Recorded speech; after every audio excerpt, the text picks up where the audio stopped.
நீங்கள் பார்த்துக் கொண்டிருப்பது 24 நியூஸ் தமிழ். இன்று காலை நீலகிரி மாவட்டம் குன்னூர் அருகே ஜெகதலா கிடங்கு பகுதியில் சிறுத்தை ஒன்று வீட்டுக்குள் புகுந்ததால் பரபரப்பு.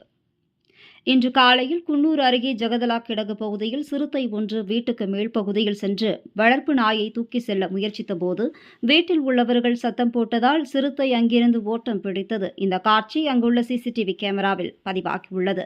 வளர்ப்பு நாயை தூக்கி செல்லும் இந்த சம்பவம் அவ்வப்போது அப்பகுதியில் நிலவி வருவதால் பொதுமக்கள் பெரும் அச்சத்தில் உள்ளனர். தற்போது எல்லா இடங்களிலும் கரடிகள், காட்டெருமைகள், சிறுத்தைகள், காட்டுப்பன்றிகள் ஆகியவைகளின் நடமாட்டமும் அதனால் ஏற்படும் பாதிப்புகளும் மக்களின் இயல்பு வாழ்க்கையில் பெரும் இடையூறாக உள்ளது. ஆகையால் குடியிருப்புகளில் நுழைந்து அச்சத்தை ஏற்படுத்தும் சிறுத்தைகளை கூண்டு வைத்து பிடித்து அடர்ந்த வனப்பகுதியில் விடுமாறு அருவங்காடு ஜெகதலா கிடங்கு மக்களின் கோரிக்கையாக வனத்துறையினரிடம் கேட்கப்படுகிறது.